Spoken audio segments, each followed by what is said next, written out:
সাতক্ষীরা সুলতানপুর এই গ্রামের সবচেয়ে আকর্ষণীয় জায়গাগুলোর একটি হলো পুরনো গির্জাটি। সাদা রঙের দেয়াল, কিছুটা সময়ের চাপা ধরা ইট আর মাথার উপর উঁচু ক্রস। গির্জাটি যেন নীরবে ইতিহাস বয়ে চলেছে।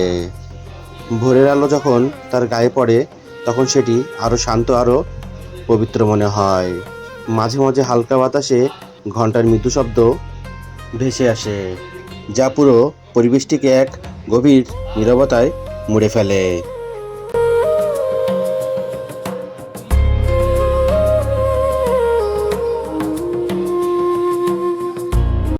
আমি এখন আছি সাতক্ষীরা জেলার সুলতানপুর এলাকায়, এবং অলরেডি কিন্তু এখানে একটা গির্জাতে এখন অনুষ্ঠান হচ্ছে। তো আজকে কিন্তু আপনাদেরকে এই গির্জাটা এতক্ষণ ধরে দেখালাম। সেখান থেকে এখন সামনের দিকে যাব, দেখি আরও কী কী দেখানো যায়। সকালবেলার নরম আলো যখন সুলতানপুরের আকাশ জুড়ে ধীরে ধীরে ছড়িয়ে পড়ে, তখন গ্রামের পথ নিজেই গল্প বলতে শুরু করে। কাঁচা রাস্তার দুই পাশে সারি সারি গাছ, ভেজা মাটির গন্ধ আর দূরে কোথাও পাখির ডাক, সব মিলিয়ে এক অন্যরকম প্রশান্তি।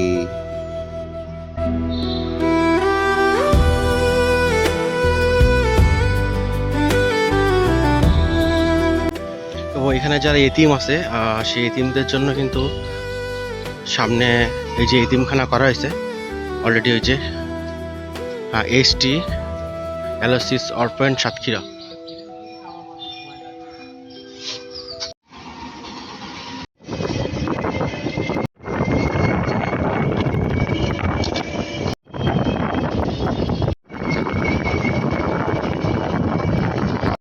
সো গাইস, গির্জা থেকে কিছু দূর পথ সামনে এলেই কিন্তু দেখতে পারবো এই সুন্দর একটি মাছের প্রজেক্ট। তো আজকে কিন্তু এই মাছের প্রজেক্টটা আপনাদের দেখাবো, তো সাথে থাকুন।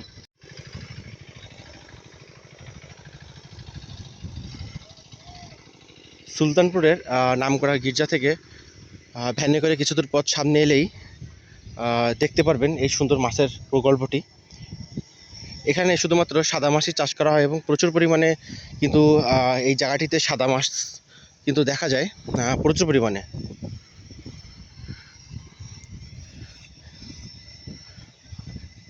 এই ঘেরের যিনি মালিক, এই জায়গাটির যিনি মালিক, তিনি কিন্তু এই একটি মাছের ঘের দিয়ে কিন্তু 2000 বিঘার ঘের বানিয়েছে। এত পরিমাণে মাছ কিন্তু এখানে হয়, সেই শুরু থেকে এই পর্যন্ত কিন্তু এখানে ছোট্ট একটা প্রকল্পতে কিন্তু ইনভেস্ট করে বিশাল একটা অঙ্কের টাকা কিন্তু এখান থেকে সে বানিয়ে ফেলেছে। এমন একটা জায়গাতে কিন্তু আজকে আপনাদেরকে নিয়ে নিয়ে এসেছি গাইস।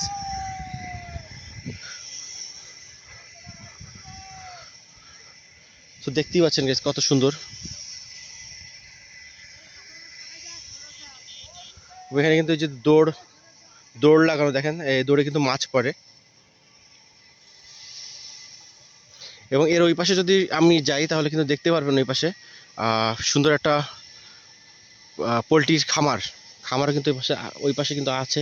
তো এখান থেকে আমরা যতদূর পারবো আমরা সামনের দিকে যাব, এবং অলরেডি এই জায়গাটা কিন্তু আপনাদেরকে দেখাবো গাইস।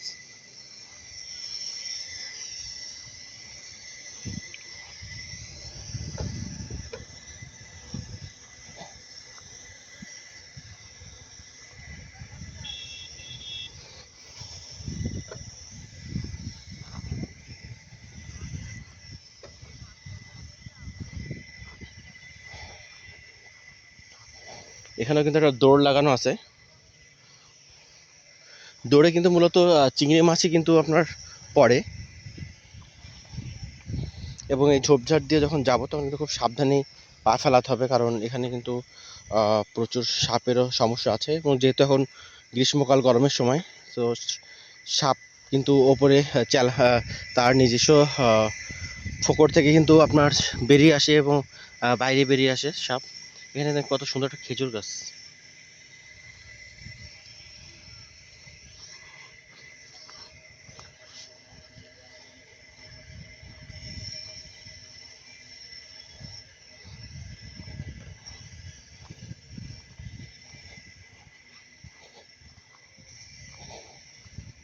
সেখান থেকে কিন্তু আমি একটু বামে যাব এখন।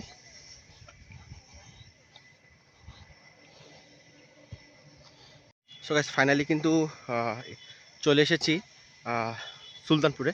এবং সুলতানপুর থেকে কিন্তু কিছু দূর সামনে চলে আসলেই দেখতে পারবেন অলরেডি কিন্তু এই জায়গাটি। এবং আজকে আপনাদের যে জিনিসটা আমি দেখাবো সেটা হচ্ছে আপনার এখানে নামকরা একটা কলার বাগান আছে। যে কলার বাগানে কিন্তু প্রচুর পরিমাণে কিন্তু কলা হয় এখানে। আহ, দুইটা দুইটা কলা গাছ কিন্তু লাগানো হয়েছিল।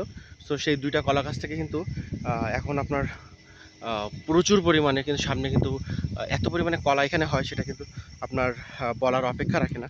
এবং এখানে প্রচুর পরিমাণে আহ, এখান থেকে কলা বহু দূর পর্যন্ত কিন্তু আপনার যায়। সো আজকে কিন্তু এই কলার বাগানটা আপনাদেরকে রিভিউ করে দেখাবো। তো দেখতে থাকুন গাইস।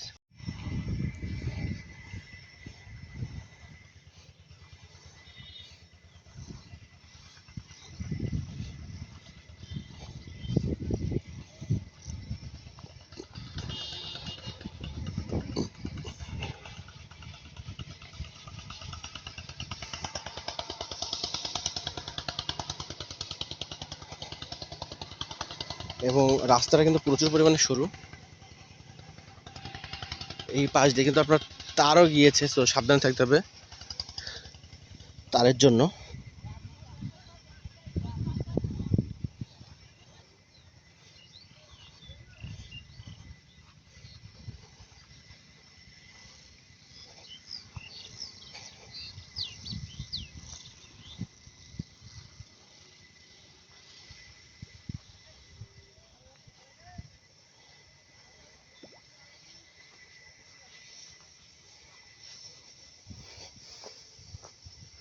এই কিন্তু সেই নামকরা কলার বাগানটা।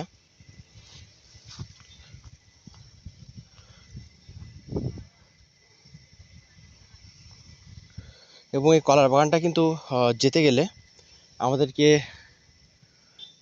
এই খালটা পার হতে হবে। এই খালটা না পার হলে কিন্তু কলা বাগান দিয়ে যাওয়া কোনো রকমভাবে সম্ভব না।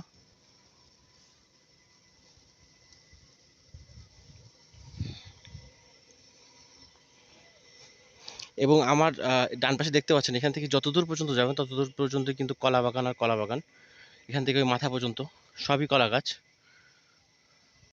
এবং এখানে কিন্তু এই যে মাচাটা করা হয়েছে, এই মাচাটা মূলত এখানে রাত্রেবেলা কিন্তু লোকজন থাকে এই মাচায়। এই যে রাত্রে এখানে কিন্তু রাত্রে লোক থাকে এবং চকি দেওয়ার জন্য।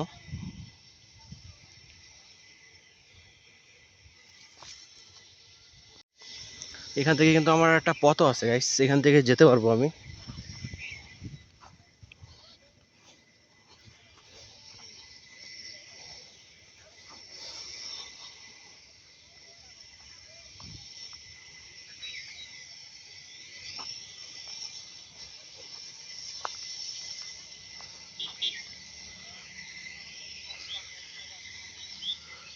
আমি এখান থেকে এই পাশ থেকেও যেতে পারবো। এই পাশ থেকে কিন্তু আপনার সুন্দর একটা সামনে বলেছিলাম যে পোলট্রি ফার্ম আছে, তো এই পাশ থেকে যেতে হবে। তো এখন যাবো না এই পাশ থেকে, যেহেতু সন্ধ্যা ঘনিয়ে এসেছে। তো এই পাশ থেকে চলে যাব আমি।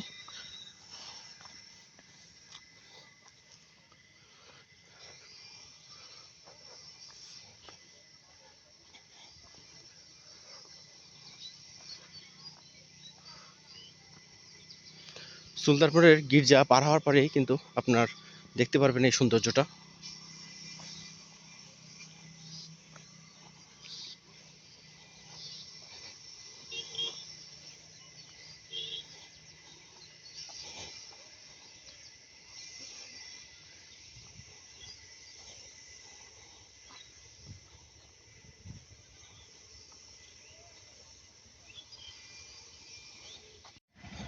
অলরেডি কিন্তু সে পোলট্রি ফার্মটা কিন্তু এইটা।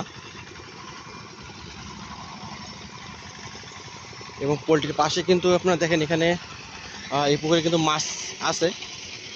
পোলট্রির যে বিষ পায়খানাটা কিন্তু আসে, সেটা কিন্তু এই যে মাছের খাদ্য হিসাবেও কিন্তু ব্যবহৃত হয়। এবং পানির কালার প্রচুর পরিমাণে চেঞ্জ হয়ে গেছে এখানে।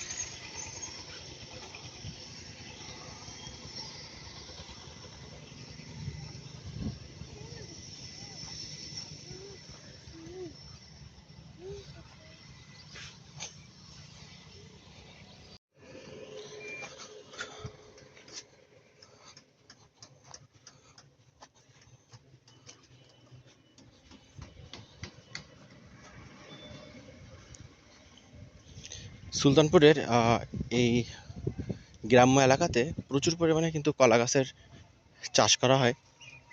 সম্পূর্ণ কিন্তু কলা গাছের বাগান, এবং এখান থেকে বেশ কিছু তো সামনে ডান পাশে গেলেই কিন্তু দেখতে পারবো বিশাল একটা ধান ভাঙানোর ফ্যাক্টরি। এই ফ্যাক্টরিতে কিন্তু ধান ভাঙানো হয়।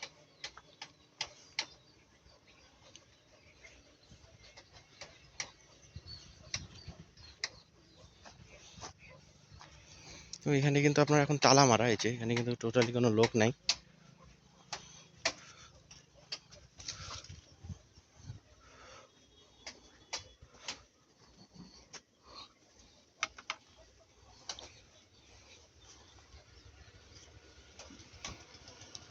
এটা কিন্তু গেট, এই যে গেট আছে এখানটা, এখান থেকে কিন্তু আপনার যত দূর পর্যন্ত কিন্তু যাব সবই হচ্ছে কলা গাছের বাগান। এখানে শুধুমাত্র কলা গাছই কিন্তু কলা গাছের চাষই করা হয়। এখান থেকে যতদূর পর্যন্ত পথ যাওয়া হবে সবই কিন্তু কলা গাছ আর কলা গাছ।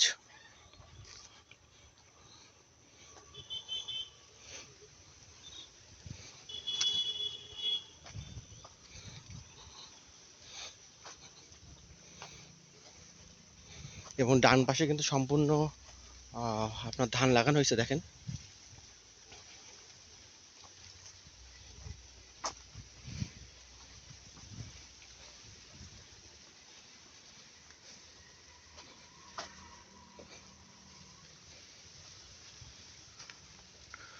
এবং খুবই ভয়াবহ কিন্তু একটা রাস্তা এখানে দেখেন কত সুন্দর। সামনে কিন্তু এই যে কলা গাছের কিন্তু মোচা।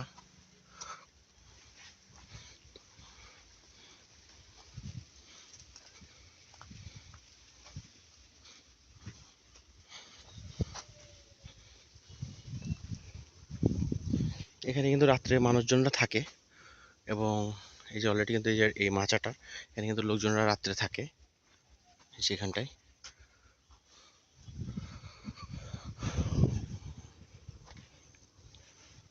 এবং যত দূর পর্যন্ত যাবেন শুধু ধান আর ধান।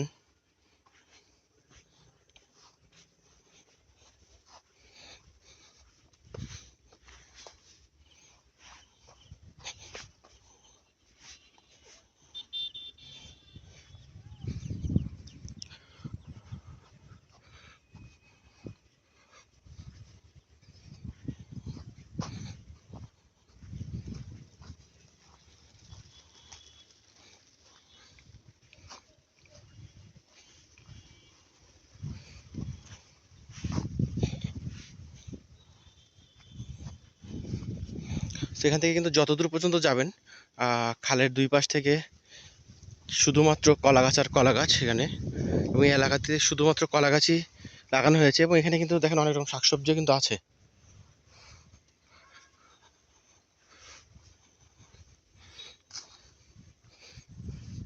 তো এখান থেকে যতদূর পর্যন্ত যাবেন এই জায়গাটা কিন্তু আপনার দুই ভাগে বিভক্ত।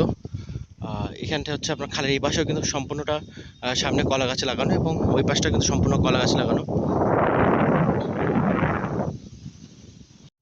তো গাইস আজকে কিন্তু এই পর্যন্তই। আহ, আবারও কিন্তু এখান থেকে আবারও রওনা দিব। নেক্সট দিনে কিন্তু আপনাদেরকে নিয়ে যাব এর শেষ প্রান্ত পর্যন্ত, এবং একদিনে এই রাস্তাটা কিন্তু শেষ করা কোনো রকমভাবে সম্ভব না। যার কারণে কিন্তু আমি আপনাদেরকে নিয়ে যেতে পারলাম না, যেহেতু এখন সন্ধ্যা ঘনিয়ে এসেছে এবং অনেক দূর পথ কিন্তু আমি চলে এসেছি আজকে আপনাদেরকে নিয়ে। এখানে দেখতেই পাচ্ছেন এখানে প্রচুর পরিমাণে শাকসবজিও কিন্তু লাগানো আছে। দেখেন অলরেডি কিন্তু এখানে প্রচুর পরিমাণে কিন্তু শাকসবজি। তো এখান থেকে আমি এখন বের হয়ে যাব, কারণ এই রাস্তা শেষ করা সম্ভব না, এবং অনেক সন্ধ্যা হয়ে গেছে। সন্ধ্যা হয়ে গেলে কিন্তু আমি রাস্তা ঠিক পাবো না, এবং অনেক নিরিবিলি একটা জায়গা। এবং সন্ধ্যা গ্রাম অঞ্চলে সবসময় সন্ধ্যার আগেই কিন্তু যে জায়গাতেই যান না কেন সেই জায়গা থেকে কিন্তু বের হওয়ার চেষ্টা করবেন সন্ধ্যার আগেই। সো নেক্সট দিনে কিন্তু আমি আপনাদেরকে ওখান থেকে নিয়ে যাব। আমার নেক্সট ব্লগে কিন্তু আপনাদেরকে ওর পর থেকে কিন্তু আমি আপনাদেরকে নিয়ে যাব, এবং কলাগাছের এই ফুল জায়গাটা কিন্তু আমি আপনাদেরকে রিভিউ করে দেখাবো শেষ প্রান্ত পর্যন্ত। এখান থেকে কত দূর পর্যন্ত শেষ হয়ে গেছে এটা আমি নিজেও জানি না। তো যাই হোক, সেটা কিন্তু আমি আপনাদেরকে আমার ব্লগে দেখাবো। এবং এখানে প্রচুর পরিমাণে এই অঞ্চলটা কলা গাছের জন্য বিখ্যাত। সুলতানপুরের এই জায়গায় আপনার যে জায়গাটি দেখেছিলাম গির্জা, তো অনেক বছর ধরে এখানে গির্জায় মানুষের সেবা যত্ন করে খ্রিস্টানরা যারা আছে। তো এখানে কিন্তু একটা এতিমখানাও করা হয়েছিল। ওই এতিমখানায় কিন্তু আপনার যারা এতিম বাচ্চারা আছে তাদেরকে প্রচুর পরিমাণে কিন্তু একটা বিদেশ থেকে সহায়তা দেওয়া হয়। অলরেডি কিন্তু আপনাদেরকে আমি দেখিয়েছি সেটাও। এবং সুলতানপুরের এই গ্রামটা কিন্তু পার হওয়ার পরেই কিছু দূর সামনে কিন্তু দেখতে, কিছু দূর সামনে আসলে দেখতে পারবেন এই খুব বিশাল কলা বাগানটা। এবং আজকে কিন্তু আমি কলা বাগানটা আপনাদেরকে দেখাতে পারলাম না শেষ পর্যন্ত। তো নেক্সট ব্লগে কিন্তু আপনাদেরকে দেখাবো। সেখান থেকে এখন আবার বের হয়ে যেতে হবে এবং কোনো লোকই নাই এখানে।